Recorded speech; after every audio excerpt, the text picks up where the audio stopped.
Subject है physical education और +2 कक्षा है। पार्ट सी में से जो क्वेश्चन है परिवार एवं परिवार के कार्य। तो परिवार एक ऐसा समूह है जिनका आपस में खून का संबंध होता है और एक ही घर में इकट्ठे होकर के एक ही छत के नीचे जन्म से लेकर मृत्यु तक अपना जीवन व्यतीत करते हैं, अर्थात एक ही पूर्वज की संतान होते हैं।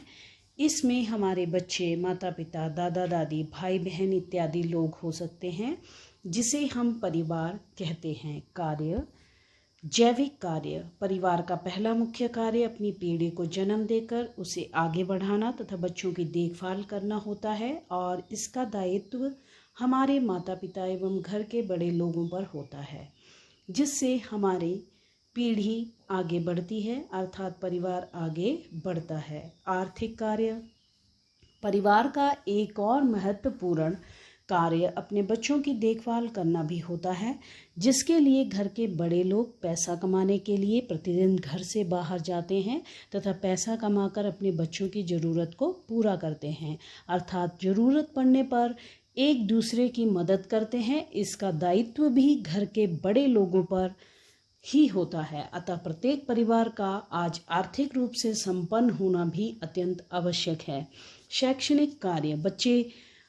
अपने बच्चों को सही शिक्षा देना भी प्रत्येक परिवार का मुख्य कार्य होता है, क्योंकि पहली शिक्षा बच्चे को अपने परिवार से ही मिलती है। इसलिए आज के सभी लोगों का शिक्षित होना भी अत्यंत आवश्यक है, क्योंकि परिवार से ही बच्चा अच्छी बुरी आदतों को सीखता है। सुरक्षात्मक कार्य। अपने बच्चों को सही शिक्षा देना भी प्रत्येक परिवार का मुख्य कार्य होता है, क्योंकि पहली शिक्षा बच्चे को अपने परिवार से ही मिलती है। इसलिए आज घर के सभी लोगों का शिक्षित होना भी अत्यंत आवश्यक है, क्योंकि परिवार से ही बच्चा अच्छी बुरी आदतों को सीखता है।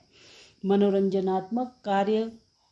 परिवार में एक ऐसा माहौल होना चाहिए जिसमें पूरे परिवार के लोग मिलजुल कर खुशियां मनाते हैं या फिर मनोरंजन करते हैं।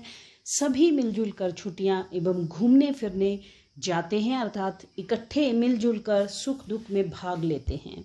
धार्मिक कार्य। धार्मिक शिक्षा भी बच्चे को परिवार से ही मिलती है, अर्थात घर के सभी धार्मिक कार्य मिलजुल कर ही संपन्न किए जाते हैं, अर्थात बच्चे को अपने कुल देवी देवता के बारे में घर से ही अपने माता पिता के द्वारा पता चलता है। इसका दायित्व भी घर के बड़े लोगों पर ही होता है। नागरिक कार्य। परिवार से ही बच्चा नागरिक कार्यों जैसे आज्ञा पालन, सहयोग, त्याग, बलिदान, सहानुभूति इत्यादि गुणों को सीखता है, अर्थात परिवार से ही बच्चे में नागरिक गुणों का विकास होता है और इसकी जिम्मेदारी भी घर के बड़े लोगों अर्थात माता पिता पर ही होती है।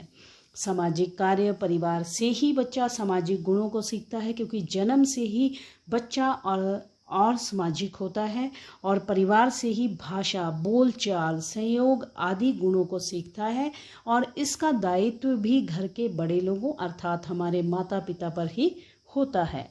सांस्कृतिक कार्य। परिवार से ही बच्चा सांस्कृतिक गुणों को सीखता है, क्योंकि अपने रीति रिवाज, गीत, संगीत, व्रत, त्योहार इत्यादि का पता भी उसे अपने माता पिता से ही चलता है और दायित्व भी घर के बड़े लोगों अर्थात हमारे माता पिता पर ही होता है। स्वास्थ्य संबंधी आदतें। स्वास्थ्य संबंधी आदतों का भी बच्चा अपने परिवार से ही सीखता है।